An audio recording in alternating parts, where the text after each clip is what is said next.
सो chapter number 14 ecosystem. तो हम लोगों ने इकोलॉजी यूनिट के 4 चैप्टर में से एक चैप्टर जो है चैप्टर नंबर 13 वाला जो है ऑर्गेनिजम्स एंड पॉपुलेशन वो कंप्लीट कर लिया है। Now the next chapter number 14 it is the ecosystem.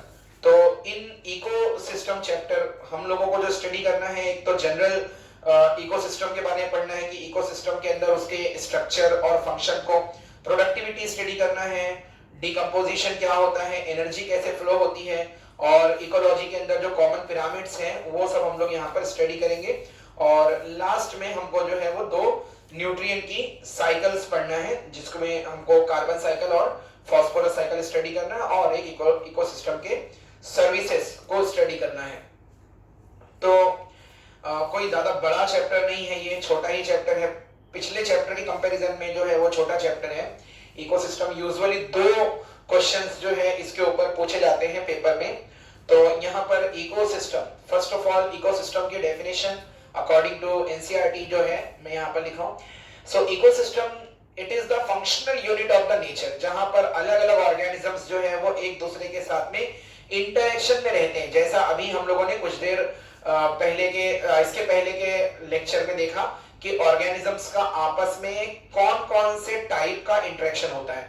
या तो दोनों ऑर्गेनिज्म को बेनिफिट हो सकता है, या तो दोनों ऑर्गेनिज्म को नुकसान, तो एक को बेनिफिट हो सकता है, एक को नुकसान हो सकता है, एक जो है बेनिफिटेड हो सकता है, दूसरा न्यूट्रल हो सकता है। तो these are the different types of interaction of living organism. और इसी से यही जो पूरी पॉपुलेशन है, और प्लस जो अबायोटिक फैक्टर है, लाइट है और सॉइल का टेक्सचर है, मिनरल्स है, ये सब मिला जुला करके जो पूरा सिस्टम बनता है, जिसको हम लोग जो है इकोसिस्टम कहते हैं, और इसी की स्टडी को कहा जाता है ecology.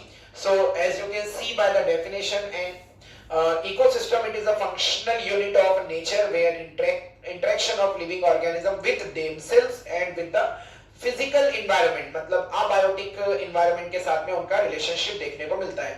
This term was given by Tansley, A.G. Tansley.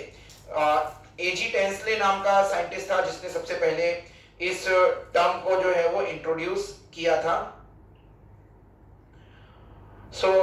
Scientist का नाम तो इतना इंपॉर्टेंट नहीं है, बट फिर भी आप जो है, क्योंकि वो इसमें दिया हुआ है आपके एमटीजी वाली बुक में, तो याद रखे तो अच्छा हो जाएगा ना। इसमें अभी नेक्स्ट हम लोग जो देख रहे हैं, कुछ चीजें जो है उसके अंदर एक्स्ट्रा है। तो यहाँ पर जो इंपॉर्टेंट है, जैसे द टर्म इकोसिस्टम इसने दिया, और उसके टाइप्स हैं, आर्टिफिशियल इकोसिस्टम, नेचुरल इकोसिस्टम। तो आर्टिफिशियल जो इकोसिस्टम होता है ये बहुत ही जनरल चैप्टर है, और इसमें जो टॉपिक्स हैं ये बहुत ही जनरल है। जैसे आप देख रहे हैं बहुत ही सिंपल टॉपिक है। आर्टिफिशियल इकोसिस्टम मैन मेड होता है, जैसे क्रॉप फील्ड है, एक्वेरियम है, जहां पे हम लोग फिश टैंक जिसको बोलते हैं, तो ये ह्यूमन का बनाया हुआ इकोसिस्टम है। मतलब वहां पर जो फैक्टर्स हैं वो ह्यूमन के अंडर कंट्रोल है, तो ऐसे इकोसिस्टम को आर्टिफिशियल इकोसिस्टम बोलते हैं। नेचुरल इकोसिस्टम जहां पर कंट्रोलिंग जो पावर होती है वो नेचर होती है। तो इसमें नेचुरल इकोसिस्टम अगर इन अब्सेंस ऑफ वाटर है तो उसको कहेंगे टेरेस्ट्रियल इकोसिस्टम, और टेरेस्ट्रियल इकोसिस्टम के अंदर जो है फॉरेस्ट आ जाता है, ग्रासलैंड है, डिजर्ट है, ये सब आ जाते हैं। फिर ऐसे ही एक्वेटिक इकोसिस्टम जो है, एक्वेटिक इकोसिस्टम के अंदर पानी वाली जगह आ जाती है, जैसे लेक है, पॉन्ड है, वेटलैंड है, रिवर है, एस्चुरीज है, ये सब जो है ये एग्जांपल है नेचुरल बट एक्वेटिक इकोसिस्टम की। तो यहाँ पर उसकी एग्जांपल लिखी हुई है। एक्वेटिक इकोसिस्टम को जो है वो फर्दर क्लासिफाई किए हैं फ्रेश वाटर में और मरीन वाटर में। तो बहुत ही सिंपल है, फ्रेश वाटर में क्या क्या आ जाता है, रिवर आ जाता है, स्ट्रीम है, पॉन्ड है, ये सब आ जाते हैं, लेक है। सॉल्टी वाटर के अंदर जो है मरीन यानी अपने ओशन आ जाते हैं, और ऐसे ही जो है जहां पर फ्रेश वाटर और मरीन वाटर मिलते हैं, जिसको एस्चुरीज कहा जाता है, वो सब इसके अंदर में आ जाते हैं। सो नेक्स्ट है टॉपिक स्ट्रेटिफिकेशन। स्ट्रेटा का मतलब होता है लेयर। तो हमको इकोसिस्टम का स्ट्रक्चर और फंक्शन ये स्टडी करना है। तो ये जो टॉपिक आता है ये उसके स्ट्रक्चर और फंक्शन के अंडर में आता है। तो स्ट्रेटिफिकेशन और जोनेशन, ये 2 टर्म्स जो है वो बहुत यूज होती हैं जब भी हम किसी इकोसिस्टम के स्ट्रक्चर को डिस्क्राइब करते हैं। मतलब कहाँ वहां पे जो डेंसिटी है प्लांट की, प्लांट्स जो होते हैं ये ऑटोट्रॉफिक हैं, और फूड चेन में सबसे पहले नंबर पर आते हैं, तो इनकी पॉपुलेशन और इनकी डेंसिटी, इनका डिस्ट्रीब्यूशन ये डिसाइड करता है कि वहां पर एनिमल्स कितने रहेंगे, एनिमल्स के बाद में फिर उसको हंटिंग करने वाले जो प्रीडेटर्स हैं वो कितने रहेंगे। तो ये सारा कुछ जो है वो यहीं से डिसाइड होता है। तो इसके लिए स्ट्रेटिफिकेशन जो है ये इंपॉर्टेंट होता है। सो स्ट्रेटिफिकेशन में यहाँ पर जो हम लोगों ने डिस्क्राइब किया है ये है स्ट्रेटा को, vertical distribution of different species occupying different levels in an ecosystem. मतलब के जमीन से लेकर के हाइट वाइज अगर हम देखें तो जैसे मान लो अभी यहाँ पर इसको हम लोगों ने 4 पार्ट में डिवाइड कर दिया है। अब जैसे ग्रासेस हैं, चौथे नंबर पे लिखे हुए छोटे छोटे ग्रासेस हैं। अब ये तो ग्राउंड लेवल है, कर्सर पर आप ध्यान दीजिए तो ये है ग्राउंड लेवल पूरा, सारे के सारे प्लांट जो है वो यहीं से ग्रो हो रहे हैं, सबकी रूट्स यहीं पर है। लेकिन इसमें जो ग्रासेस हैं इनका जो स्ट्रेटा है, स्ट्रेटा मतलब वर्टिकल जो लेंथ है वो ज्यादा नहीं है। अभी देखिए छोटे छोटे जो है वो ग्रासेस यहाँ पर बड़े बड़े प्लांट्स के बीच में ग्रो हुए हैं। तो ये यहाँ से यहाँ ग्राउंड लेवल से लेकर के यहाँ तक, ये नीचे तक का ये हो गया ग्रासेस का स्ट्रेटा। उसके बाद में सेकंड नंबर पर आ जाते हैं हर्ब्स। हर्ब्स बोलते हैं जो थोड़े ग्रासेस से थोड़े बड़े प्लांट्स होते हैं, हर्बेशियस प्लांट्स जो होते हैं इनको हर्ब्स कहा जाता है। तो ये हर्ब्स इसमें आ गए हैं। अब ये थोड़े से बड़े हैं तो इनका स्ट्रेटा जो है वो एज कंपेयर टू ग्रासेस थोड़ा ज्यादा हो गया है। फिर उसके बाद में श्रब्स हैं जिनको झाड़ियां बोलते हैं, तो ये उससे थोड़े बड़े होते हैं। और फिर उसके बाद में ट्रीज हैं, टॉप ट्रीज जो बड़े बड़े ट्रीज होते हैं इनका स्ट्रेटा आप देख सकते हैं बड़ी बड़ी लेंथ है। ऐसे ही जोनेशन जो होता है वो हॉरिजॉन्टल डिस्ट्रीब्यूशन होता है। अब यहाँ तो वर्टिकली हमने देखा है, हाइट वाइज देखा है। अगर हम जोन की बात करें कि ग्रासेस कितना जोन कवर कर रहे हैं, हर्ब्स कितना एरिया, जैसे यहाँ से एक लाइन में ड्रॉ कर रहा हूँ, यहाँ से दूसरी लाइन मान लो हाइपोथेटिकली ड्रॉ कर रहा हूँ, तो ये जो एरिया है मतलब ये कितना, इनका घेराव कितना है उसको हम कहते हैं जोन। तो ये दो चीजों को स्टडी किया जाता है और इसी कंपोजिशन के ऊपर, इकोसिस्टम के इसी कंपोजिशन के ऊपर डिसाइड होती है कि किसी इकोसिस्टम की प्रोडक्टिविटी क्या रहेगी, वहां पर डिकम्पोजिशन रेट क्या रहेगी, वहां का एनर्जी फ्लो क्या रहेगा। तो जो इकोलॉजी के बेसिक पॉइंट्स हैं वो सारा कुछ जो है वो इसी स्ट्रक्चर और फंक्शन के ऊपर डिपेंड करता है। यहाँ पे जो कंपोनेंट हैं इकोसिस्टम के, जिसको हम लोग जो है वो इकोसिस्टम की फंक्शनल यूनिट या इकोसिस्टम की यूनिट मानते हैं, उसके अंदर क्या क्या आ जाते हैं। तो स्ट्रक्चर एंड फंक्शन के अंदर यहाँ पर जो मैंने डिस्क्राइब किया वही चीजें हैं कि कौन कौन से ऑर्गेनिजम्स आते हैं। प्रोड्यूसर्स आ जाते हैं, कंज्यूमर यानी जो उनके ऊपर फीड करते हैं। अब कंज्यूमर में प्राइमरी कंज्यूमर हैं जिसमें आ जाते हैं हर्बीवोर्स एनिमल, फिर उसके बाद में सेकेंडरी कंज्यूमर हैं जिसमें प्राइमरी कार्निवोर्स आ जाते हैं जो डायरेक्ट जो है वो छोटे छोटे हर्बीवोर एनिमल्स को खाते हैं। टर्शरी या टॉप लेवल के कंज्यूमर्स जो हैं इनको सेकेंडरी कार्निवोर बोलते हैं। जैसे अभी यहाँ पर जो प्रोड्यूसर्स तो पता है हमको, अब ये प्रोड्यूसर्स जो रहेंगे ये फोटो ऑटोट्रॉप्स रहेंगे या तो केमो ऑटोट्रॉप्स रहेंगे। मतलब फोटो ऑटोट्रॉप जो फोटोसिंथेसिस करते हैं, केमो ऑटोट्रॉप जो केमोसिंथेसिस करते हैं। तो फोटो ऑटोट्रॉप्स में अलगी हैं और प्लांट्स आ जाते हैं। केमो ऑटोट्रॉप्स के अंदर साइनोबैक्टीरिया हैं और कुछ बैक्टीरिया आ जाते हैं, केमोसिंथेटिक बैक्टीरिया।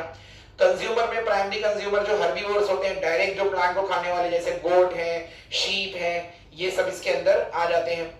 और प्राइमरी कार्निवोर यानी कंज्यूमर्स या सेकेंडरी कंज्यूमर जिसको हम लोग कहेंगे, तो ये जो है ये नॉर्मली प्राइमरी कंज्यूमर्स को या हर्बीवोर्स को खाते हैं, तो ये प्राइमरी कार्निवोर में आ जाएंगे। जैसे इसके अंदर कैट है, ये सब आ जाएंगे। टॉप लेवल की कार्निवोर के अंदर इसमें लायन है, हॉक है, ये सब आ जाएंगे टर्शरी कंज्यूमर या सेकेंडरी लेवल के कार्निवोर में।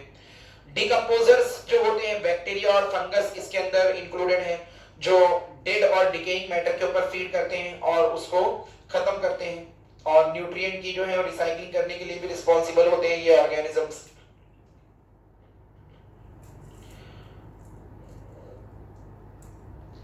नेक्स्ट हम देखेंगे इकोसिस्टम का स्ट्रक्चर और फंक्शन। तो स्ट्रक्चर और फंक्शन के लिए यहाँ पर 4 इंपॉर्टेंट जो पॉइंट है, ये पूरे थ्रू आउट द चैप्टर के 4 पॉइंट है। मतलब अभी आगे का जो चैप्टर है वो यही 4 पॉइंट के ऊपर जो है वो डील करता है कि एक इकोसिस्टम का स्ट्रक्चर और फंक्शन किस तरह से वर्क करता है। तो वहां पे प्रोडक्टिविटी क्या होती है, मतलब कि कितना एनर्जी प्रोड्यूस हो रही है और वो एनर्जी कैसे ट्रांसफर हो रही है, एनर्जी का फ्लो। डिकम्पोजिशन रेट क्या है और न्यूट्रिएंट की साइक्लिंग क्या है। तो इन्हीं के ऊपर अपना फर्दर चैप्टर डील करता है। तो पहले इसके अंदर अभी हम लोग देखेंगे यहाँ पे प्रोडक्टिविटी।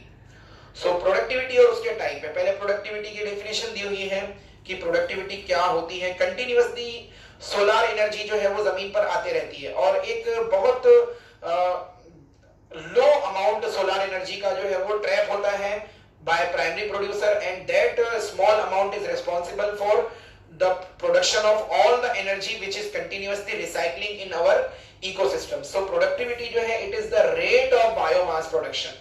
बायोमास प्रोडक्शन मतलब कि किस रेट से जो है बायोमास प्रोड्यूस हो रहा है। बायोमास मतलब टोटल ऑर्गेनिक कंटेंट प्लांट के अंदर जो प्रोड्यूस हो रहा है।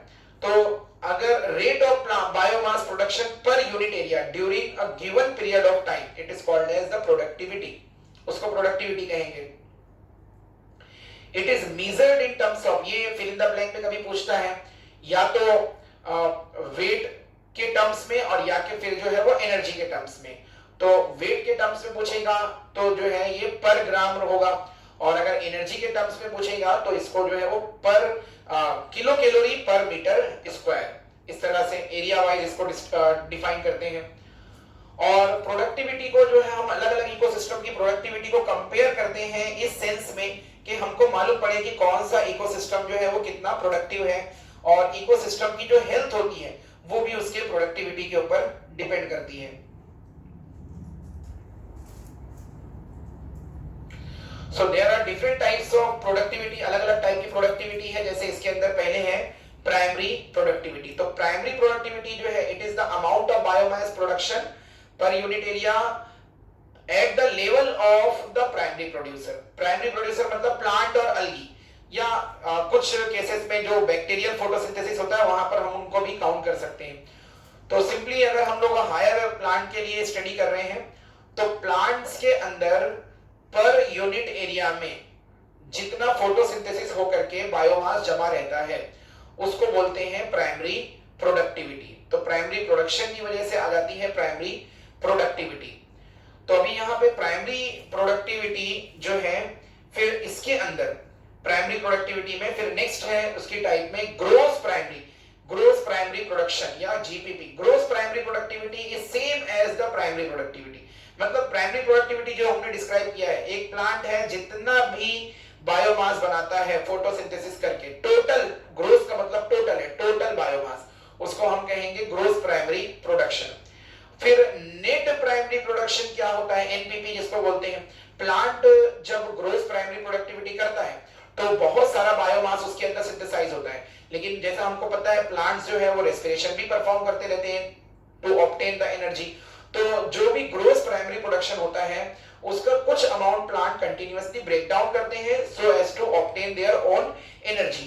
सो whatever amount of production, whatever amount of biomass is used as a result in the process of respiration to obtain the energy, that amount it should be deducted from the gross primary production and what remains we called it as the net primary productivity। मतलब जैसे यहाँ पर आप देख सकते हैं net primary productivity की के लिए जीपीपी माइनस आर, मतलब ग्रोस प्राइमरी प्रोडक्शन जो भी हुआ उसमें से वो अमाउंट हमने माइनस कर दिया है जो कि रेस्पिरेशन में यूज हुआ है। तो नेट प्राइमरी प्रोडक्टिविटी होती है जीपीपी माइनस रेस्पिरेशन, मतलब रेस्पिरेशन वाला अमाउंट हमने इसके अंदर से डिडक्ट कर दिया है। वही चीज को यहाँ पर एक्सप्लेन किया है, जीपीपी जो है ये एनपीपी के इक्वल नहीं है because considerable amount of GPP जो है is utilized by plant in respiration. मतलब प्लांट जो भी सिंथेसाइज कर रहे हैं पूरा का पूरा आगे की फूड चेन में ट्रांसफर नहीं करते हैं, उसमें से बहुत सारा अमाउंट जो है वो अपने खुद के फिजियोलॉजिकल प्रोसेस के लिए, अपने रेस्पिरेटरी प्रोसेस के लिए यूज कर लेते हैं और फिर जो बचता है उसको आगे के फूड चेन के अंदर उसको ट्रांसफर करते हैं।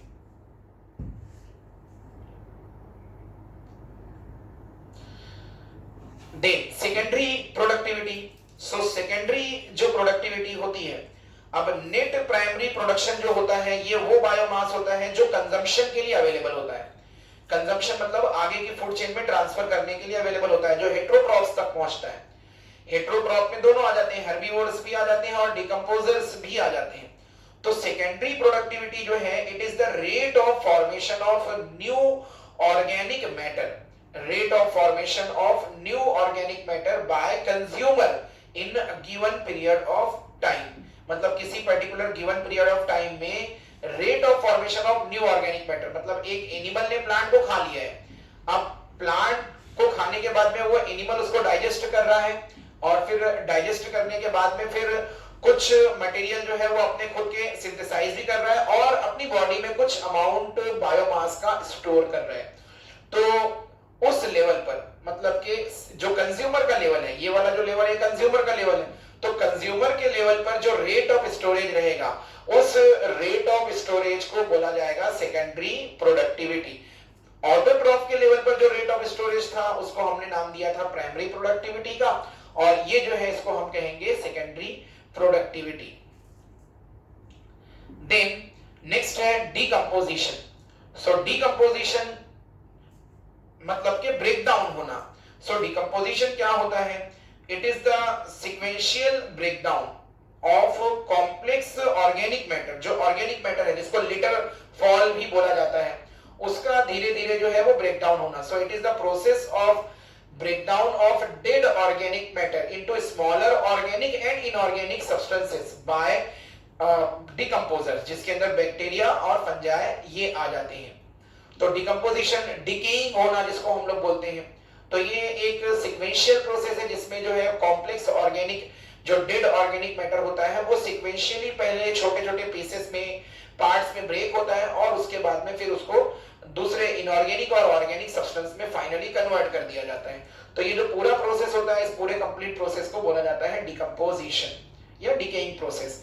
तो इसके अंदर जो डिकम्पोजिशन स्टार्ट होता है वो होता है डेट्राइटस पर।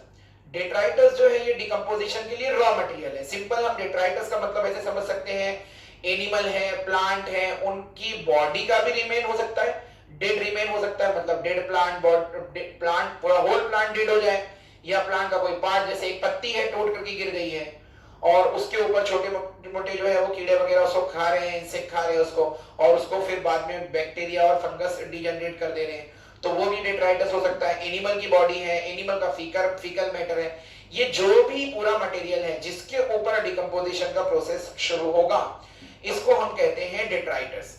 और ये जो फूड चेन है जो डेट्राइटस से स्टार्ट हो रही है, इसको बोलते हैं डीएफसी, डेट्राइटस फूड चेन। हम आगे देखेंगे इसी में फूड चेन के अंदर ग्रेजिंग फूड चेन और डेट्राइटस फूड चेन, ये दो टाइप की फूड चेन भी हमको आगे स्टडी करना है। And the animals which feed on this litre fall, इस डेड ऑर्गेनिक मैटर के ऊपर जो ऑर्गेनिज्म फीडिंग करते हैं लिटर फॉल के ऊपर, दोज ऑर्गेनिजम्स, दोज एनिमल्स और दोज माइक्रो ऑर्गेनिज्म भी हो सकते हैं, मैक्रो एनिमल्स भी हो सकते हैं, तो इनको हम कहते हैं डेट्राइटिवोर। डेट्राइटिवोर यानी डेट्राइटस को खाने वाले animal. So animal that feed on decaying organic matter और डेट्राइटस, एग्जांपल जैसे हैं अर्थवर्म है, कॉकरोच है, टर्माइट्स है, स्नेल्स हैं, ये सब डेड ऑर्गेनिक मैटर के ऊपर जो है फीडिंग करते हैं। Then next है steps of decomposition. So these steps of decomposition ये यहाँ पर डिटेल में डिस्क्राइब की हुई है कि डिकम्पोजिशन या जो डिकेइंग प्रोसेस है, ये डिकेइंग प्रोसेस जो होता है ये बहुत स्लो होता है और सिक्वेंशियल होता है। स्लो एंड सिक्वेंशियल है, मतलब ऑल ऑफ सडन नहीं होता, धीरे धीरे होता है और एक पर्टिकुलर फ्लो चार्ट या फ्लो स्टेप्स को फॉलो करता है। So there are various steps. तो जैसे यहाँ पर टोटल जो है वो 5 स्टेप्स एक के बाद एक लिखे हुए हैं, उसी ऑर्डर में लिखे हुए हैं जैसे ये परफॉर्म होते हैं। सो फर्स्ट जो स्टेप है it is called as the fragmentation of detritus. Fragmentation मतलब उसका ब्रेकडाउन होना, टुकड़े होना। तो फ्रेगमेंटेशन के अंदर क्या होता है, इसमें फ्रेगमेंटेशन में ये होता है कि जो डेट्राइटस होता है वो उसका सिंपल सा फिजिकल ब्रेकडाउन होता है इनटू स्मॉलर पार्टिकल और पीसेस। कुछ छोटे छोटे पार्टिकल या पीसेस में वो ब्रेकडाउन होता है और जो एनिमल इसको परफॉर्म करते हैं they are called as detritivore animal. Next जो स्टेप है it is called as the leaching process. तो लीचिंग जो प्रोसेस है ये क्या होता है, it is the soluble inorganic nutrient जो होते हैं, मतलब जो सॉल्युबल होते हैं और इनऑर्गेनिक होते हैं वो डिसॉल्व हो जाते हैं वाटर में और फिर उसके बाद में and they goes down into the soil, soil के हॉरिजॉन में जाकर के जमा होना, सॉइल के लेयर्स में जाकर के वो जमा होना शुरू हो जाते हैं। This process is called as the leaching process. Similarly the catabolism, ये क्या है, इसमें जो डिकम्पोजर्स ऑर्गेनिज्म है, यहाँ पर बैक्टीरिया और फंगस का रोल होता है। ये अपने एंजाइम जो है ये रिलीज कर देते हैं पार्शियली डिजेनरेटेड मटेरियल के ऊपर, और इनके एंजाइम की मदद से जो सिंपल इनऑर्गेनिक कंपाउंड्स हैं वो फॉर्म हो जाते हैं। सो सिंपल जो है इनऑर्गेनिक कंपाउंड फॉर्म होते हैं। सिंपली कैटाबॉलिज्म जो है it is the conversion of complex organic substance into simple organic compound. कुछ ऑर्गेनिक कंपाउंड बनते हैं इसके अंदर और कुछ इनऑर्गेनिक कंपाउंड भी बनते हैं। फिर यहां तक फ्रेगमेंटेशन, लीचिंग और कैटाबॉलिज्म होने के बाद में जो डेट्राइटस होता है वो पार्शियली डिकम्पोज हो जाता है। एंड दिस पार्शियली डिकम्पोज, यहां इस स्टेप तक आने के बाद में पार्शियली डिकम्पोज जो मटेरियल है it get mixes with the soil, soil के साथ में ये मिक्स होता है, और सॉइल के साथ में मिक्स होकर के ये एक ब्राउनिश कलर का सब्सटेंस पूरा, मतलब partially decomposed organic decaying material plus soil वो बनाता है, जिसको हम कहते हैं ह्यूमस। और इस ह्यूमस के बनने को बोला जाता है ह्यूमिफिकेशन। तो ह्यूमस के कुछ फीचर्स यहाँ पे लिखे हुए हैं। जैसे ह्यूमस जो है वो डार्क होता है, अमॉर्फस सब्सटेंस होता है, डार्क है, अमॉर्फस सब्सटेंस है। Highly resistant to microbial attack होता है, आसानी से उसके ऊपर कोई माइक्रो ऑर्गेनिजम्स जो है वो अटैक नहीं कर पाते, उससे वो रेजिस्टेंट होता है। और ये बहुत ही स्लो डिकम्पोजिशन होता है। ह्यूमस का डिकम्पोजिशन भी होता है, लेकिन ये डिकम्पोजिशन जो है ये बहुत ही स्लो होता है।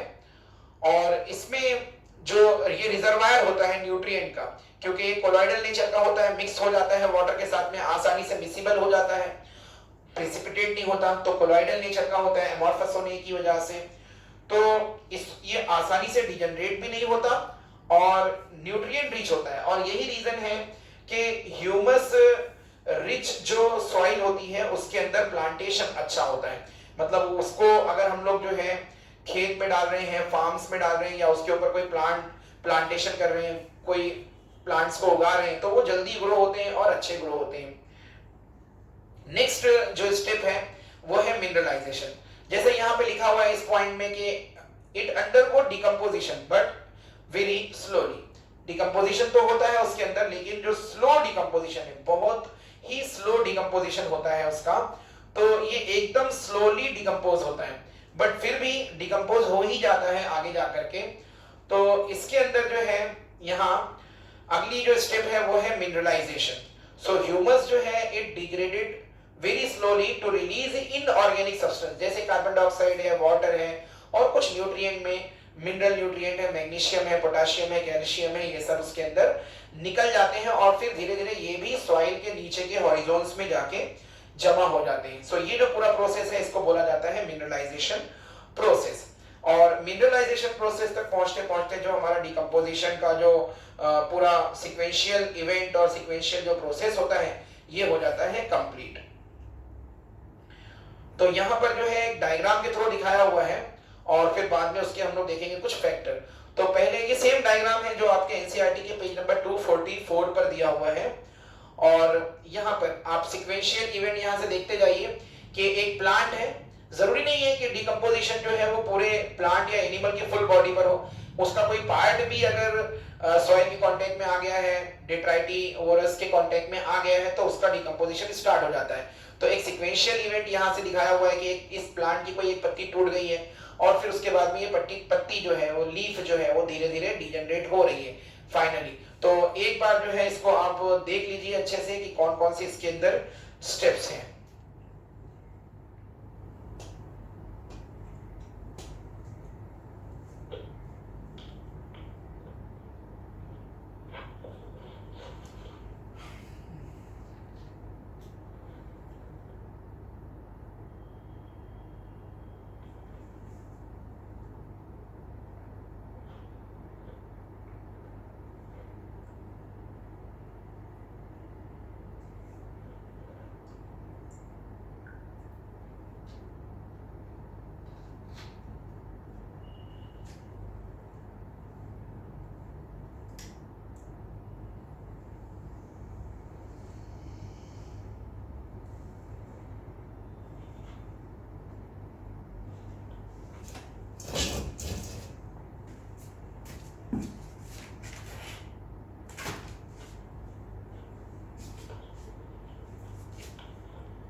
सो as you can see in the diagram के एक ट्री है और उससे जो है एक लीफ जो है वो टूट करके निकली हुई है, गिरी हुई है, और फिर उसके बाद में उसका डिजेनरेशन स्टार्ट हो गया है।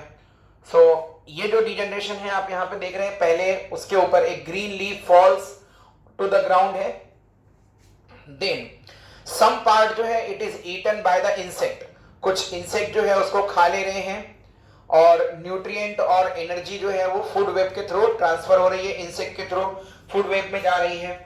फिर नेक्स्ट जो है इंसेक्ट के बाद में जो नेक्स्ट इवेंट है, some nutrient leach into the soil by chemical action, कुछ तो फूड वेब के थ्रू जा रही है, मतलब जो एक जो एरो मार्क है, ये वाला जो एरो मार्क है इस तरफ वाला, ये एरो मार्क ये डिनोट कर रहा है कि इंसेक्ट इसकी कुछ एनर्जी जो है वो फूड वेब में ट्रांसफर कर रहे हैं और थोड़ा इसके जो न्यूट्रिएंट है वो लीच करके सॉइल में जा रहे हैं केमिकल एक्शंस की वजह से।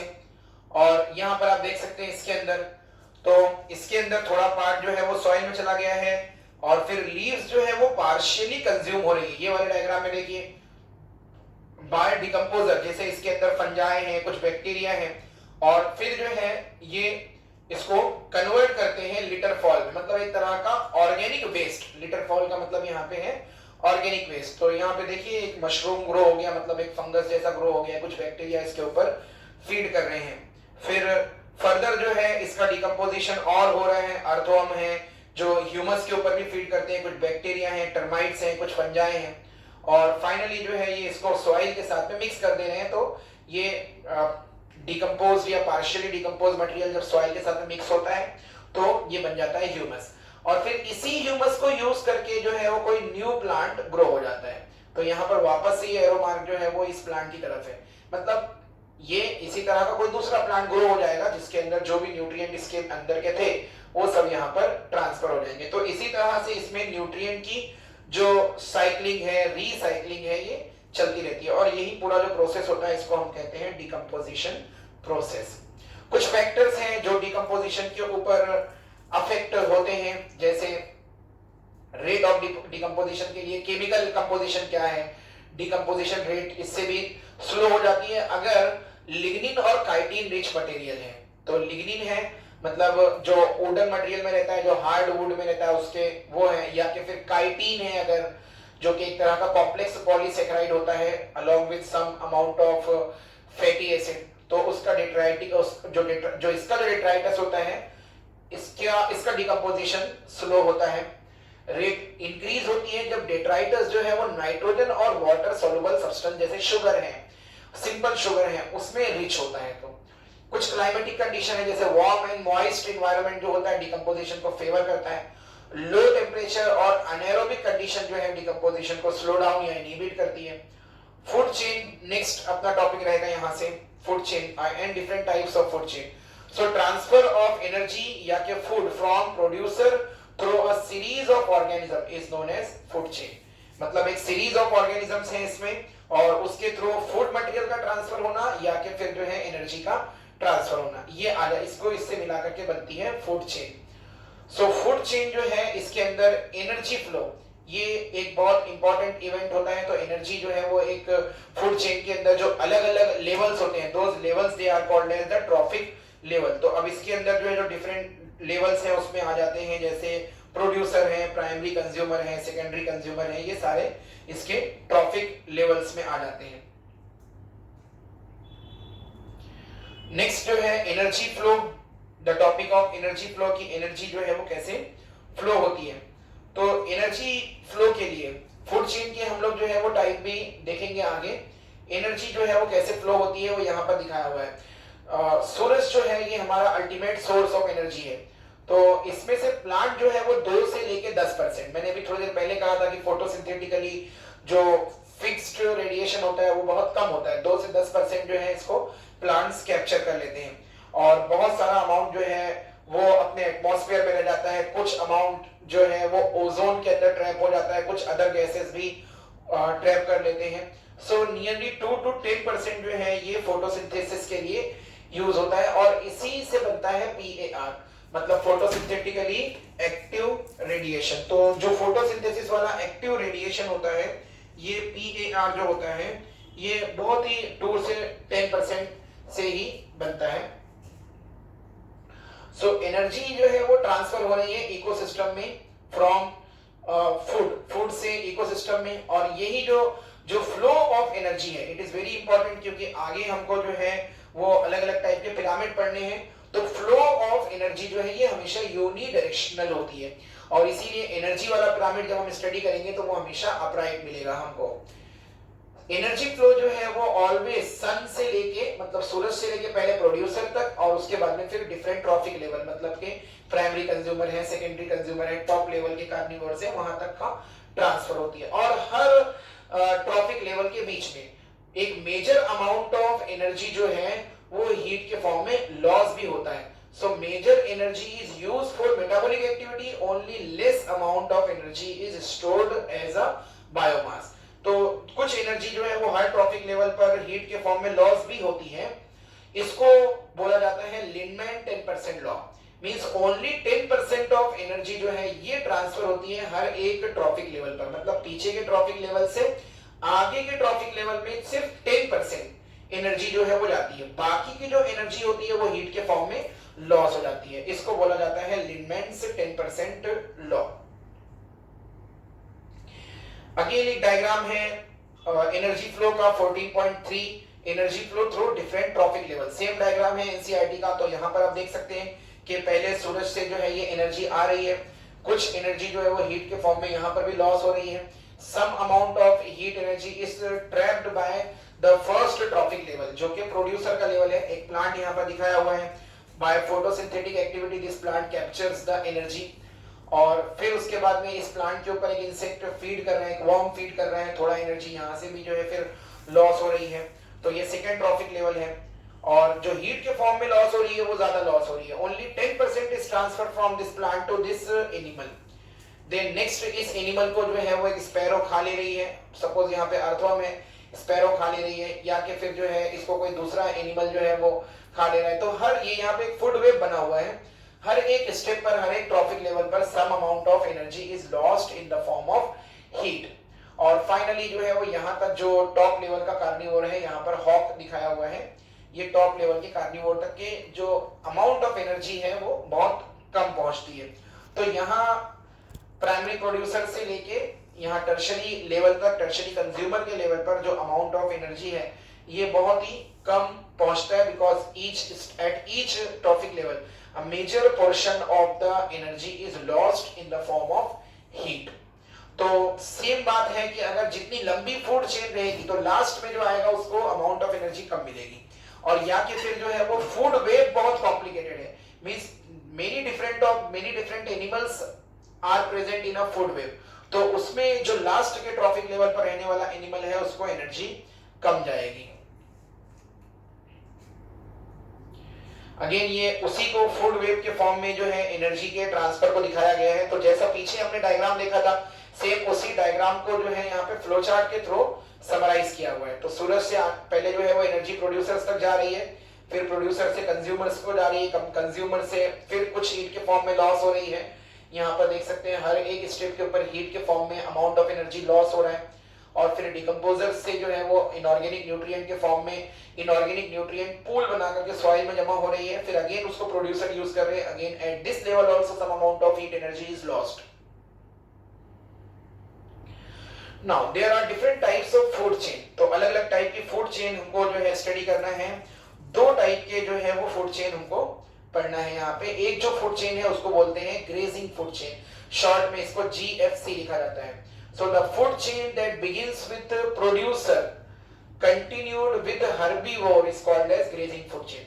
Producer जैसे grasses वाली जो फूड चेन जो है वो grasses से स्टार्ट हो रही है और herbivore उसके ऊपर डायरेक्ट फीड कर रहे हैं, तो इसको बोला जाएगा ग्रेजिंग फूड चेन। एक बहुत ही सिंपल सी फूड चेन का यहाँ पे फ्लो डायग्राम दिखाया हुआ है। जैसे ग्रासेस हैं और इनको जो है वो गोट है, शीप है, या कोई भी अदर herbivore एनिमल जो है इनके ऊपर फीड करते हैं, और फाइनली फिर इसको कोई ना कोई एनिमल खाता है इंक्लूडिंग ह्यूमन बीइंग। तो ये जो सीक्वेंस है this is called as the grazing food chain. ऐसे ही डिट्राइटस फूड चेन जो अभी थोड़ी देर पहले हमने टॉपिक पढ़ा डिकम्पोजिशन का, तो ये स्टार्ट होती है डेड ऑर्गेनिक मटेरियल से। तो यहाँ पे the food chain that begins with dead organic matter, it is called as DFC और डेट्राइटस फूड चेन। जैसे डेड लीफ की एग्जांपल कुछ देर पहले अभी हमने देखी, या कोई पूरा का पूरा एनिमल या प्लांट हो सकता है।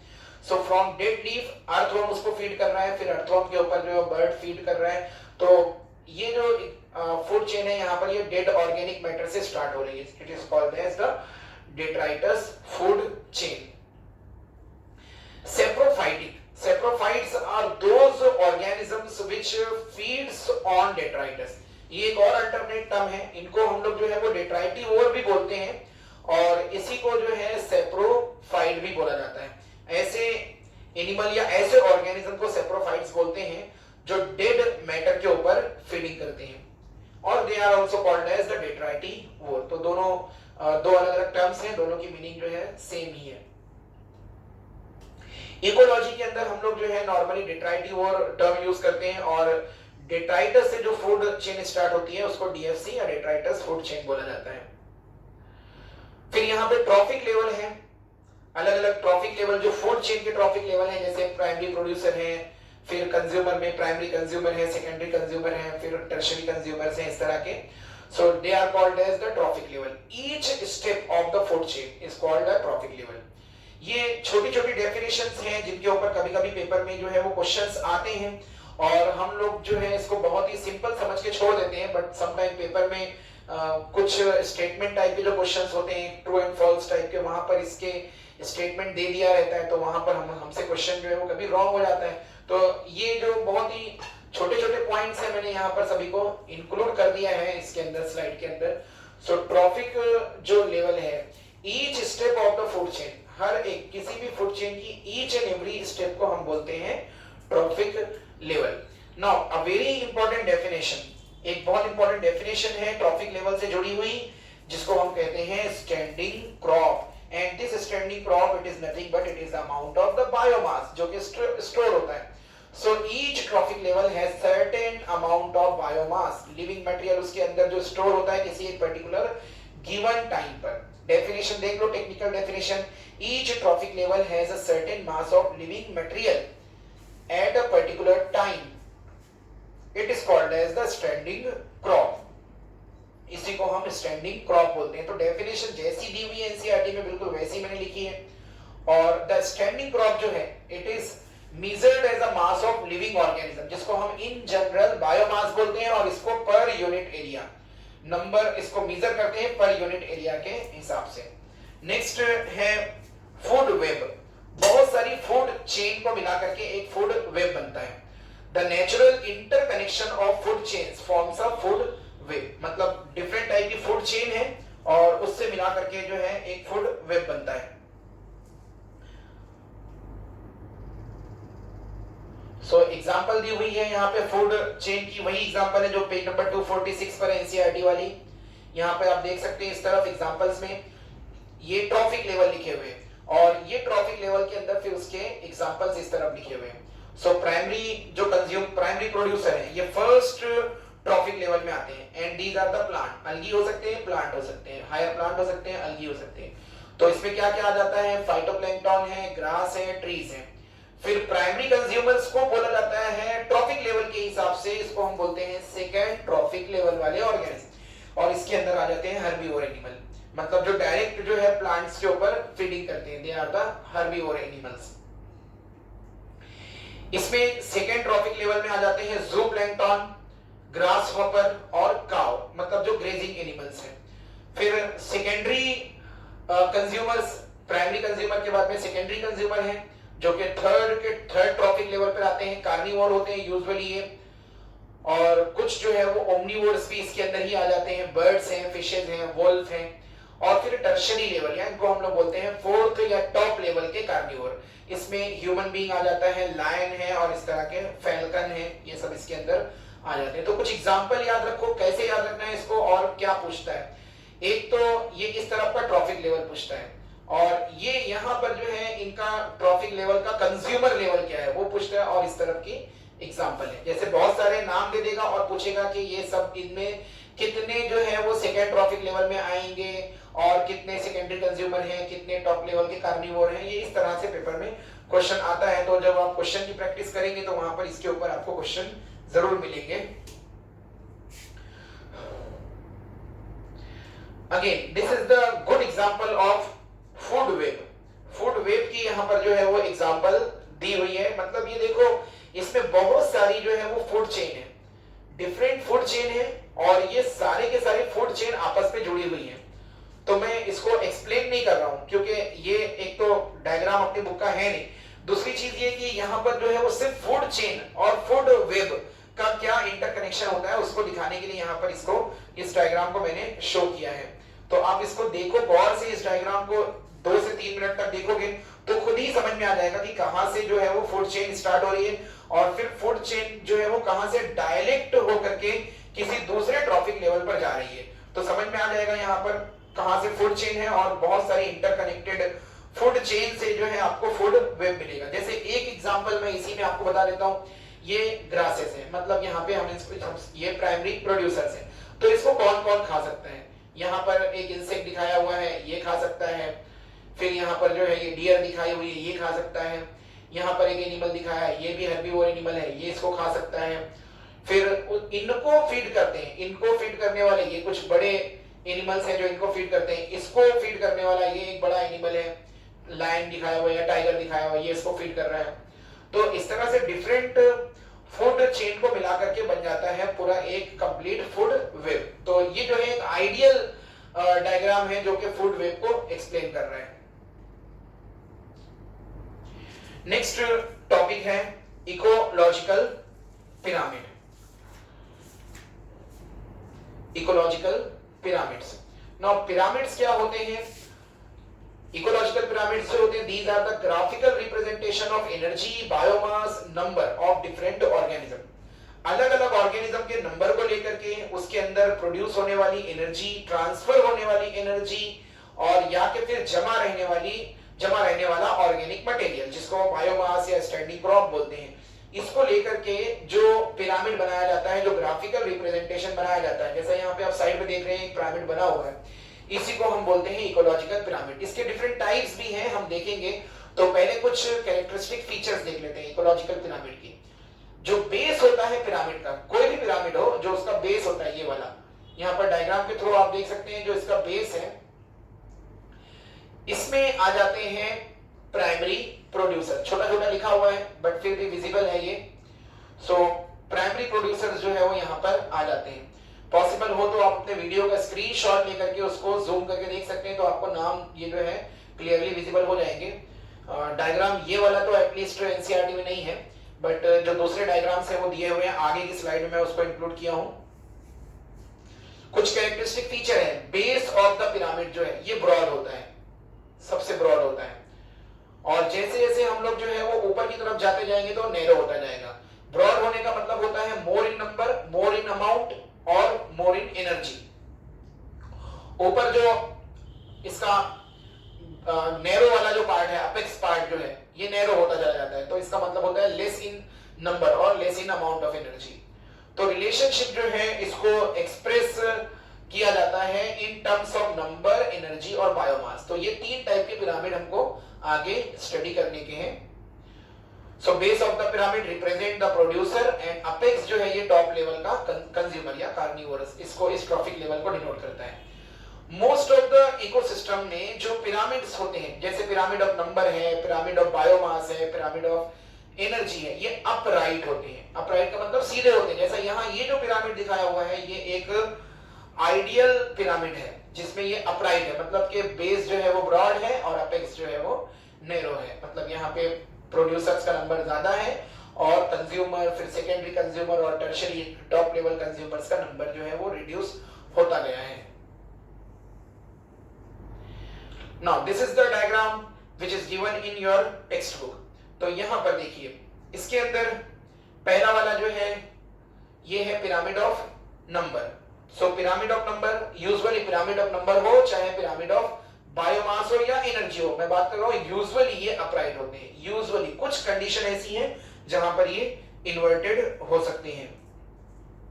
तो जैसे ये पहले अपराइट है, पिरामिड ऑफ नंबर है, तो नंबर लिखे हुए, नंबर जो है ये इतने इंपॉर्टेंट नहीं है, बट ये इंपॉर्टेंट है कि यहाँ पर ऑटोट्रॉफ जो है वो ज्यादा है, ऑटोट्रॉफ के ऊपर फीड करने वाले जो फर्स्ट लेवल के यानी प्राइमरी कंज्यूमर्स हैं ये इनसे कम है, फिर उसके ऊपर फीड करने वाले जो सेकेंडरी कंज्यूमर हैं ये उससे कम है, और सबसे टॉप लेवल पर जो टर्शरी कंज्यूमर है ये इनसे कम है।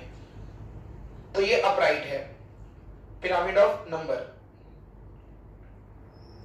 नॉर्मली जो पिरामिड ऑफ नंबर है ये अपराइट ही होता है, लेकिन इन्वर्टेड देखने को मिलता है हमको ट्री इकोसिस्टम में। जो ट्री वाला इकोसिस्टम है उसके अंदर हमको पिरामिड ऑफ नंबर जो है वो इन्वर्टेड होता है। रीजन क्या है? ट्री वहां पर जो है ये ऑटोट्रॉफ है, अब एक सिंगल अगर ट्री है तो नंबर में तो वो एक ही काउंट होगा, लेकिन उस ट्री के ऊपर फीडिंग करने वाले इंसेक्ट बहुत होंगे। जैसे आप इमेजिन भी नहीं कर सकते या काउंट भी नहीं कर सकते कि एक बड़ा सा ट्री है, कोई भी ट्री इमेजिन कर लो कि एक बहुत बड़ा सा ट्री है, और अगर आपको ये पूछा जाए दूर से दिखा करके कि वहां पर कितने दरख्त हैं, तो आप सीधा बोल दोगे कि हाँ वहां पर एक दरख्त है या एक ट्री है। लेकिन अगर आपको ये पूछा जाए कि उस ट्री के ऊपर जो है वो कितने इंसेक्ट हैं या कितने कीड़े मकोड़े जो है उसकी पत्तियों के ऊपर या उसके स्टेम के ऊपर फीडिंग कर रहे हैं, तो आप जो है इस चीज को काउंट ही नहीं कर सकते, क्योंकि वो काउंटलेस नंबर में होंगे, बहुत सारे होंगे। तो वहां पर आप जो है वो सेकेंड लेवल या जिसको हम लोग प्राइमरी कंज्यूमर बोलते हैं, तो प्राइमरी कंज्यूमर को काउंट नहीं किया जा सकता, मतलब वो ज्यादा नंबर में हो गए। लेकिन जो प्राइमरी प्रोड्यूसर है वो काउंट कर सकते हैं, ट्री तो एक ही है, नंबर में एक ही है। तो ऐसे में क्या होगा, ऐसे में ये जो नीचे वाला जो रेक्टेंगल है इससे बड़ा हो जाएगा सेकेंड वाला रेक्टेंगल, मतलब ऊपर का रेक्टेंगल जो है ये इस तरह से जैसे यहां दिखाया हुआ है ये वाला, तो ये इन्वर्टेड है, तो इसको इन्वर्टेड ही बनाते हैं, यानी उल्टा करके इसको बनाते हैं, और ये वाले जो है इनको अपराइट बनाते हैं। सेकेंड जो देख रहे हैं ये पिरामिड ऑफ बायोमास है। तो अगेन बायोमास का भी ऐसे ही मैटर है कि पिरामिड ऑफ बायोमास ये ऑटोट्रॉफ का बायोमास ज्यादा है और प्राइमरी कंज्यूमर का उससे कम है, फिर सेकेंडरी का कम उससे भी कम है, और टर्शियरी का सबसे कम है। एक इन्वर्टेड पिरामिड यहाँ पर दिखाया हुआ है, एक इन्वर्टेड पिरामिड ऑफ बायोमास दिखाया हुआ है, यानी इसी का इन्वर्टेड है पिरामिड बायोमास का। और इसकी एग्जांपल जो है ये एग्जांपल है फाइटोप्लैंक्टन की, जो कि लार्ज नंबर ऑफ फिशेस या ज़ूप्लैंक्टन को सपोर्ट करते हैं। तो इसके लिए जो पिरामिड होता है ये हो जाता है inverted pyramid of biomass. Example याद रखो ज़ूप्लैंक्टन, और ये ओशन के अंदर। इन्वर्टेड पिरामिड जो मैंने बताया वो यहाँ पर लिखा हुआ है, और उसको पिरामिड एक्चुअल 3 डायमेंशनल पिरामिड के फॉर्म में यहाँ पर दिखाया गया है। So the pyramid of number in tree ecosystem normally जो है ये इन्वर्टेड, ट्री इकोसिस्टम ये इंपॉर्टेंट पॉइंट है, ट्री इकोसिस्टम उसमें इन्वर्टेड होता है। पिरामिड ऑफ बायोमास यूजुअली ये भी अपराइट होता है, लेकिन सी इकोसिस्टम के अंदर जो है ये इन्वर्टेड हो सकता है। क्यों? रीजन ये है कि बायोमास ऑफ फिशेस जो है जो कि फाइटोप्लैंक्टन के ऊपर फीड कर रहे हैं उनका बायोमास ज्यादा होता है, यहां पर देख सकते हैं फाइटोप्लैंक्टन के ऊपर फीड करने वाले फिशेस। और अब आती है बारीक पिरामिड ऑफ एनर्जी की। So pyramid of energy is the only pyramid which remains always upright, मतलब ये कभी भी इन्वर्टेड नहीं होता, क्योंकि एनर्जी जो फ्लो होता है, जैसा अभी थोड़ी देर पहले हमने एक डायग्राम में देखा, टॉपिक में देखा एनर्जी फ्लो के अंदर, तो एनर्जी फ्लो जो होता है ये ऑलवेज यूनी डायरेक्शनल होता है, मतलब ऑलवेज जो है ये ऑटोट्रॉफ से लेकर के फिर प्राइमरी कंज्यूमर, सेकेंडरी और फिर टॉप लेवल के कंज्यूमर तक पहुंचती है, और हर ट्रॉफिक लेवल पर कुछ अमाउंट ऑफ एनर्जी जो है वो लॉस भी होते रहती है। तो ये वाला जो पिरामिड है ये ऑलवेज अपराइट होता है, नेवर इन्वर्टेड होता। नेक्स्ट टॉपिक है इकोलॉजिकल सक्सेशन। सो इकोलॉजिकल सक्सेशन, सक्सेशन का मतलब होता है सीक्वेंशियल इवेंट, यानी एक तरतीबवार जो इवेंट होता है उसको हम बोलते हैं सक्सेशन। तो the gradual and predictable change in the species composition in a given area, उसको बोला जाता है इकोलॉजिकल सक्सेशन। अब ये जो सक्सेशन है इसके अलग अलग टाइप हैं, जैसे प्राइमरी सक्सेशन, यानी ऐसा सक्सेशन, ऐसी जगह पर सक्सेशन होना जहां पर पहले कभी कोई प्लांटेशन या ग्रीनरी ना रही हो, यानी बिल्कुल जो है वो अबंडन एरिया हो, या एकदम जो है ऐसी बंजर जमीन हो जहां पर कभी पिछले कई साल तक या कई 100 सालों तक के वहां पर कोई सब्जा ना उगा हुआ हो, या वहां पर कोई प्लांटेशन या वेजिटेशन ना हो, वहां पर अगर सीक्वेंस स्टार्ट होता है तो उसको बोला जाएगा प्राइमरी सक्सेशन। सेकेंडरी सक्सेशन जो है ऐसी जगह पर होता है जहां पर पहले कभी ना कभी वेजिटेशन रहा हो, लेकिन कोई नेचुरल कैलामिटी की वजह से या कोई अदर रीजन की वजह से वो पूरा जो वेजिटेशन है ये लॉस हो गया हो, तो ये रीजन हो सकता है। अगर वहां पर दोबारा कंडीशन फेवरेबल हो रहे हैं तो उसको, और वहां पर वेजिटेशन स्टार्ट हो रहा है तो उसको बोला जाएगा सेकेंडरी सक्सेशन। नाउ अगेन, अब ये जो टाइप है हाइड्रार्क और जेरार्क, ये डिपेंड करता है अमाउंट ऑफ वाटर के ऊपर। तो हाइड्रार्क सक्सेशन बोला जाता है अगर सक्सेशन ऐसी जगह हो रहा है जहां पर वाटर बहुत अवेलेबल है, मतलब वेट एरिया है, तो that hydrarch type of succession takes place in wetter area. अब वेटर एरिया का मतलब वेटर सॉइल भी हो सकती है या फिर पूरा पॉन्ड भी हो सकता है, मतलब रुका हुआ जो पानी है वहां पर सक्सेशन, यानी वहां पे धीरे धीरे जो है प्लांटेशन ग्रो होना। जिरार्क सक्सेशन जो है ये एकदम ड्राई एरिया में होता है जहां पर पानी ना के बराबर हो, जैसे डिजर्ट हो गए वहां पर। अब इसमें सक्सेशन में चाहे वो प्राइमरी सक्सेशन हो, सेकेंडरी सक्सेशन हो, हाइड्रार्क हो, जिरार्क हो, कोई भी हो, सबसे पहले आने वाली जो स्पेसीज होती है, मतलब जो सबसे पहले ऑर्गेनिजम्स ग्रो होते हैं, यूजुअली वो प्रोड्यूसर ही रहते हैं कुछ केसेस में, और फिर कुछ अगर वो जिरार्क सक्सेशन है तो वहां पे लाइकेंस रह सकते हैं जो सॉइल फॉर्मेशन करवाते हैं। तो ऐसी स्पेसीज को या इस तरह के ऑर्गेनिजम्स को बोला जाता है pioneer species. So these are the species that invade a barren area, जो बिल्कुल बेयर एरिया या बैरन एरिया को इन्वेड करते हैं। जैसे इसके अंदर जो है वो एग्जांपल है लाइकेंस की, तो लाइकेंस इसमें आ जाते हैं, लाइकेनिन सब्सटेंस रिलीज करते हैं जिसकी वजह से सॉइल फॉर्मेशन होता है। रॉक्स की जो है वो लीचिंग होती है, फाइटोप्लैंक्टन अगर पानी के अंदर हो रहा है तो फाइटोप्लैंक्टन जो कि डिसॉल्व्ड अमाउंट में, डिसॉल्व्ड सनलाइट जो सूरज की रोशनी पानी में पहुंचती है उसको एब्जॉर्ब करते हैं। प्राइमरी सक्सेशन जो है रॉक्स के ऊपर अगर हो रहा है तो लाइकेंस से शुरू होता है, वहां पर पायनियर जो स्पेसीज होते हैं वो लाइकेंस होते हैं जो कि अपने एसिडिक सब्सटेंसेस को रॉक के ऊपर रिलीज करते हैं और जिसकी वजह से रॉक का डिसोल्यूशन होता है और सॉइल फॉर्मेशन होता है। बाद में उसी सॉइल के ऊपर छोटे छोटे फिर जो है वो प्लांट्स ग्रो होते हैं, फिर उसी के ऊपर बड़े प्लांट्स जो है ग्रो होते हैं और इस तरह से पूरा एक सीक्वेंस स्टार्ट होता है। तो ये जो पूरा प्रोसेस होता है इसको बोला जाता है विदरिंग ऑफ रॉक। फिर डायग्रामेटिक जो है वो सक्सेशन को यहाँ पर दिखाया गया है कि किस तरह से सक्सेशन यहाँ पर हो रहा है। एक फाइटोप्लैंक्टन वाला सक्सेशन दिखाया गया वेट एरिया में, मतलब ये क्या है, ये हाइड्रार्क सक्सेशन। तो एक रुका हुआ पानी है यहाँ पर और फिर ये अनडिस्टर्ब वाटर वाला एरिया है। अगर इसको ऐसे ही अनडिस्टर्ब छोड़ दिया जाए और ये ऑर्गेनिक रिच हो जाए तो पहले धीरे धीरे यहाँ पर जो है वो जूप्लैंक्टन रहेंगे, जूप्लैंक्टन ग्रो होंगे, जैसे कॉपीपोड्स हो गए, और कुछ फाइटोप्लैंक्टन ग्रो हो जाएंगे जैसे डायटम्स हो गए, ग्रीन फ्लैजिलेटेड ऑर्गेनिजम्स हो गए, ये ग्रो हो जाएंगे। फिर सेकंड जो स्टेप है, तो पहली स्टेप हो गई ये वाली फाइटोप्लैंक्टन वाली स्टेप। सेकंड जो स्टेप है उसके नीचे दी हुई है ये यहाँ से इस तरफ बी स्टेप। तो सेकंड जो स्टेप है इसको बोलते हैं सबमर्ज्ड प्लांट वाली स्टेज।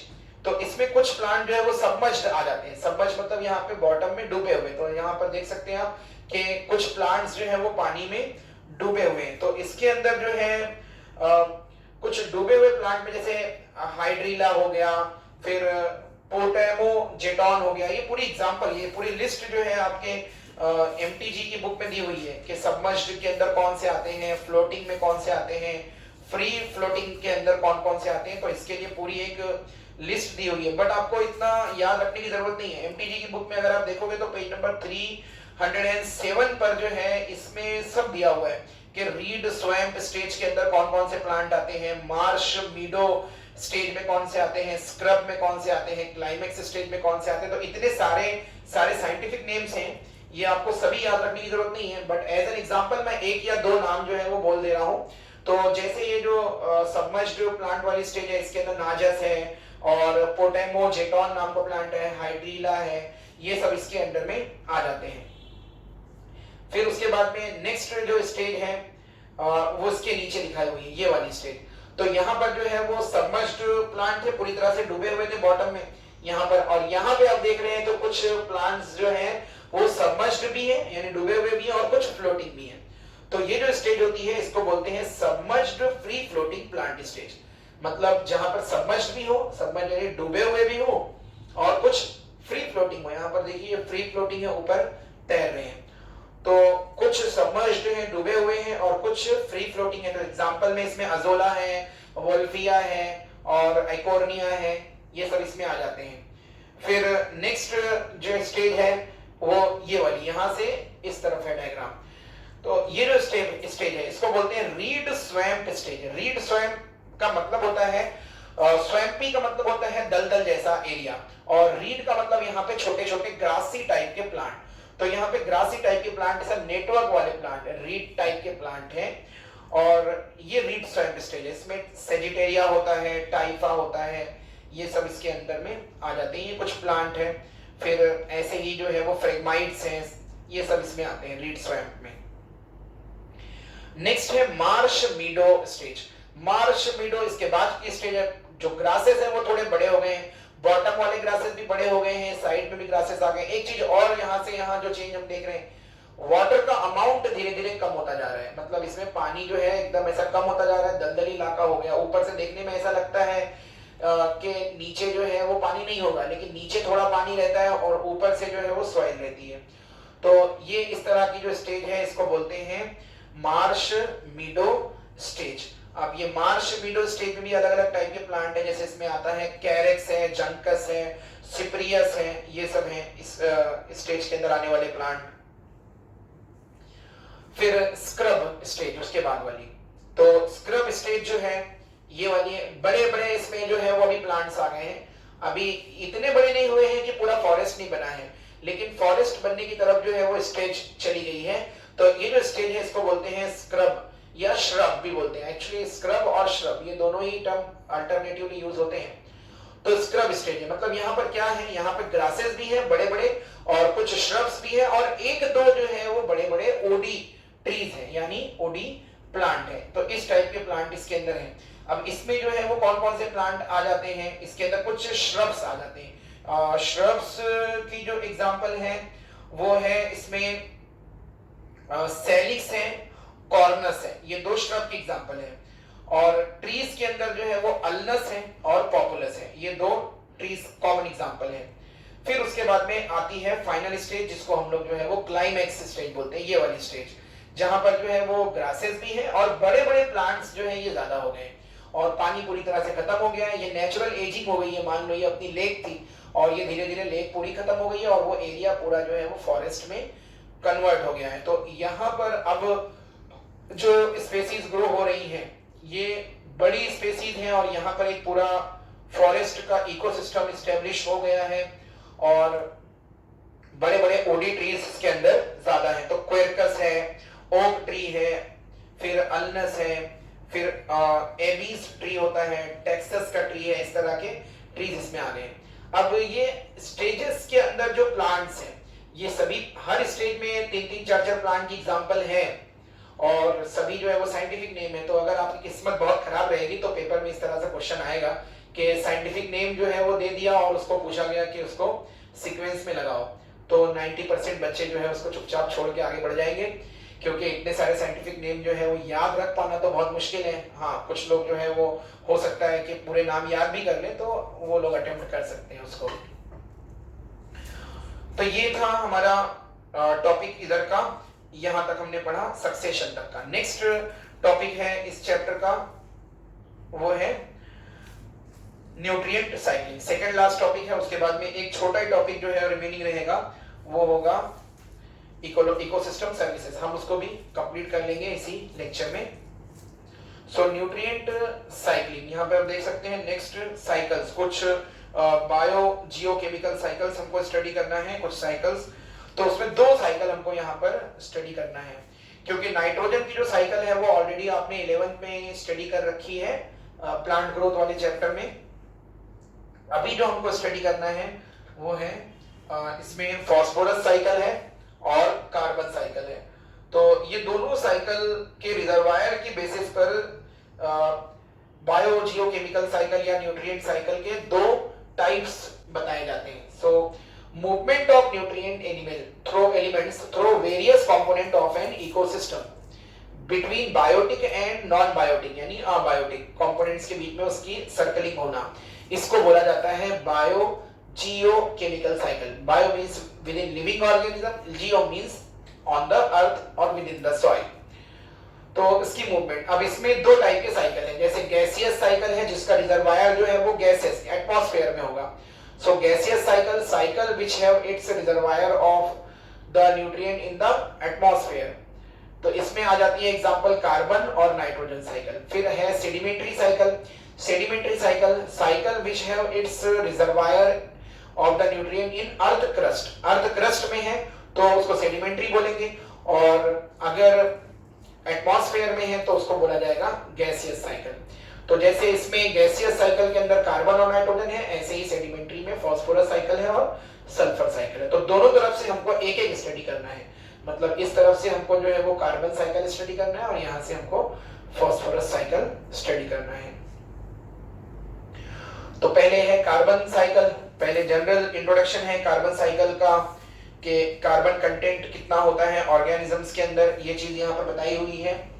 सो कार्बन जो है वो 49% near about approximately dry weight को कंस्टिट्यूट करता है किसी भी ऑर्गेनिज्म के, और एक बहुत ही लो अमाउंट में कार्बन हमारे एटमॉस्फेयर में प्रेजेंट रहता है, 0.003% ये एटमॉस्फेयर में रहता है, और कार्बन डाइऑक्साइड के फॉर्म में प्रेजेंट होता है कार्बन, और उसको फिक्स किया जाता है by autotrophic organism by the process called photosynthesis.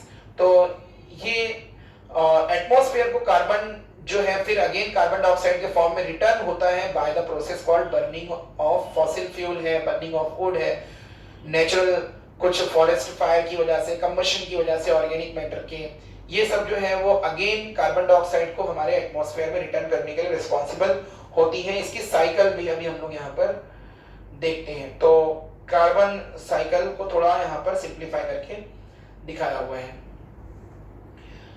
तो इसका रिजर्वायर गैसियस साइकिल है, तो रिजर्वायर जो है एटमॉस्फेयर है, CO2 in atmosphere and dissolved in water, कुछ अमाउंट में वाटर में भी डिसॉल्व रहती है। तो यहां से फिर फोटोसिंथेसिस, ये ऐसे है साइकिल, फोटोसिंथेसिस के थ्रू ग्रीन प्लांट इसको फिक्स करते हैं।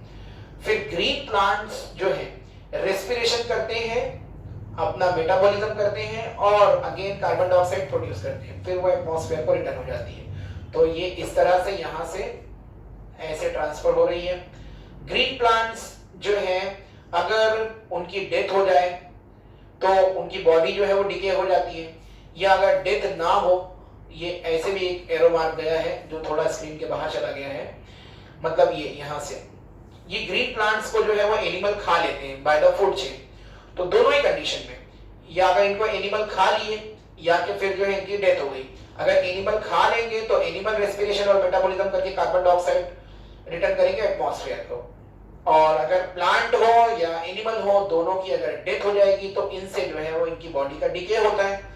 तो जो माइक्रो ऑर्गेनिज्म है डिकम्पोजिशन के प्रोसेस में ये भी कार्बन डाइऑक्साइड रिलीज करेंगे, और ये कार्बन डाइऑक्साइड अगेन जो है वो एटमॉस्फेयर को मिलती जाएगी। मतलब जो रिजर्वायर है उसमें कार्बन डाइऑक्साइड अलग अलग सोर्सेस से रिटर्न आती जाएगी।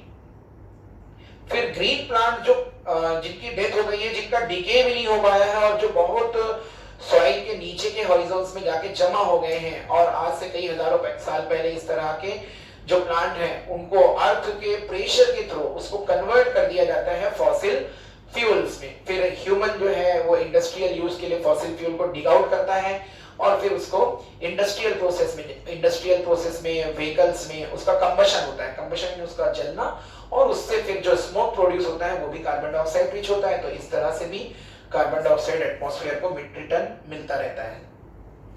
इसी को जो है वो थोड़ा डायग्रामेटिक वे में भी जो है वो दिखाया हुआ है। एनसीईआरटी के टेक्स्ट बुक में एक कॉम्प्लिकेटेड डायग्राम के थ्रू दिखाया हुआ है। ये वाला डायग्राम है, जो पीछे मैंने फ्लो चार्ट था वो बहुत सिंप्लीफाइड था, और ये एनसीईआरटी का डायग्राम है। सेम चीज है जो मैंने पीछे एक्सप्लेन की है वही यहाँ पर भी है। ये यहाँ पे प्लांट है और यहाँ से जो है फोटोसिंथेसिस हो करके ये प्लांट कार्बन डाइऑक्साइड को फिक्स कर रहा है, और उसका कुछ अमाउंट जो है वाटर में जा रहा है और मेजर अमाउंट जो है यहाँ एटमॉस्फेयर में जा रहा है। तो यही जो पीछे मैंने टॉपिक एक्सप्लेन किया है उसी को डायग्रामेटिक वे में यहाँ पर एक्सप्लेन किया है।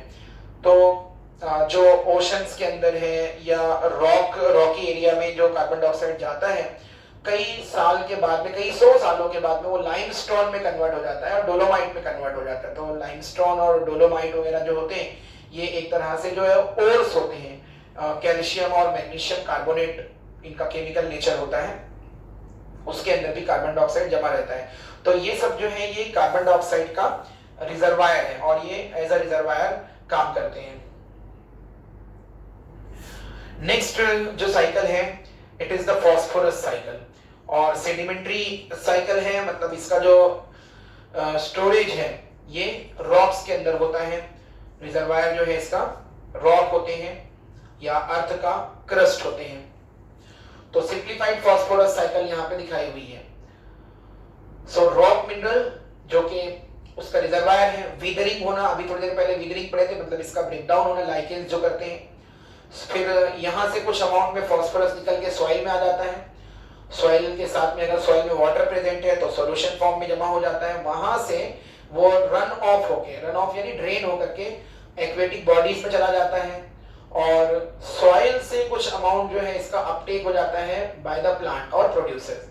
फिर सेम प्रोड्यूसर्स जो रहते हैं, प्लांट्स जो रहते हैं, जब इनको कंज्यूमर्स खा लेते हैं एनिमल तो उनकी बॉडी में चला जाता है, या प्लांट्स जब मर जाते हैं तो उनका लिटरफॉल जो बनता है, डिट्राइटस जो बनता है, वो डिट्राइटस का डिकम्पोजिशन होता है और डिकम्पोजिशन होकर के ह्यूमस बनता है। ह्यूमस का डिकम्पोजिशन होकर के अगेन जो फॉस्फोरस होता है वो सॉइल में आ जाता है और फिर वहां से कुछ रन ऑफ हो जाता है और कुछ अपटेक हो जाता है।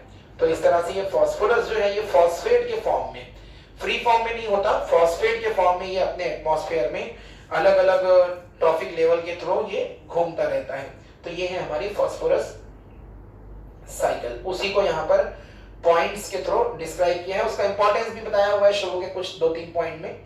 जैसे न्यूक्लिक एसिड का कंपोनेंट है और एटीपी का कंपोनेंट होता है। बहुत सारे एनिमल्स के, सभी एनिमल के बोन्स और टीथ का जो है वो एक इंपॉर्टेंट पार्ट होता है, वहां पर नेचुरल पार्ट होता है जिससे बनता है टीथ और बोन फॉर्म होते हैं। तो ये सब जो है फॉस्फोरस का और फॉस्फेट का यूज है। नेक्स्ट लास्ट टॉपिक है चैप्टर का, वो है इकोसिस्टम सर्विसेज।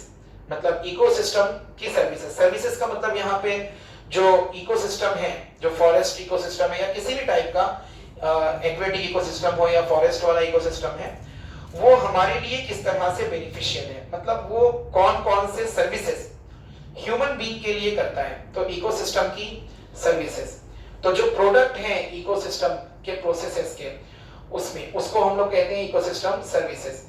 तो इसमें आ जाता है फॉरेस्ट इकोसिस्टम जो है ये एयर को प्यूरिफाई करता है, वाटर को प्यूरिफाई करता है, हमारी जमीन को ड्रॉट और फ्लड से बचाता है, न्यूट्रिएंट की रिसाइकलिंग करता है, वाइल्ड लाइफ हैबिटेट प्रोवाइड करता है, मेंटेन करता है बायोडायवर्सिटी को। बहुत सारे प्लांट से हमको जो है वो बर्निंग के लिए वुड मिल जाती है। बहुत सारे प्लांट जो है मेडिसिनल इंपॉर्टेंस होते हैं और बहुत सारे प्लांट जो पास्ट में जो है जमीन में दफन हो गए हैं उससे हमको फॉसिल फ्यूल मिल जाता है। बहुत सारे जो फ्लावरिंग प्लांट हैं उससे हमको फ्लावर्स मिलते हैं जो एस्थेटिक, कल्चरल और स्पिरिचुअल वैल्यूज रखते हैं। अलग अलग रिलीजन्स में फ्लावर्स की अपनी इंपॉर्टेंस होती है अलग अलग ओकेजन्स पर। तो ये सब जो है वो इकोसिस्टम की सर्विसेज हैं। साथ ही जो है लार्ज अमाउंट में ऑक्सीजन रिलीज होता है जिसको एनिमल जो है वो अपने रेस्पिरेशन के लिए यूज करते हैं। तो ये सब है। अगर इन चीजों के ऊपर जो है वो प्राइस टैग लगा दिया जाए तो हमको ये जो चीजें हैं जो हमारे इकोसिस्टम से फ्री में मिलती हैं, अगर इसके ऊपर जो है वो प्राइस टैग लगा दिया जाए तो सिर्फ ऑक्सीजन जो एनिमल जो है वो यूज करते हैं, इस ऑक्सीजन का जो अमाउंट है वो नियर अबाउट जो है वो $33 ट्रिलियन यूएस डॉलर एक साल में ये बनता है, जो कि यूएस की जो ग्रोस नेशनल प्रोडक्ट की जो जीडीपी है, वहां की जो ग्रॉस नेशनल जीएनपी है, उसका भी जो है वो कई ज्यादा, उससे भी कई ज्यादा गुना या कई ज्यादा फोल्ड, मिनी फोल्ड हो जाता है। तो ये एक एग्जांपल हमको बताई हुई है कि हमको ये चीजें जो है वो इकोसिस्टम से फ्री में ये तमाम चीजें हमको मिल जाती हैं। तो ये हमारा इकोलॉजी का यूनिट का जो सेकंड चैप्टर था, मतलब चैप्टर नंबर 14 जो था इकोसिस्टम, ये कंप्लीट हुआ है। अब हमारे इकोलॉजी यूनिट के अंदर जो है वो 2 चैप्टर और बचे हुए हैं, चैप्टर नंबर 15 और चैप्टर नंबर 16, मतलब बायोडायवर्सिटी और कंजर्वेशन, ये 15th चैप्टर है। और उसके बाद में एक छोटा ही, बहुत छोटा चैप्टर है, लास्ट वाला जो चैप्टर है वो है इन्वायरमेंटल इश्यूज का। तो उसको हम लोग जो है वो अगले लेक्चर में देखते हैं।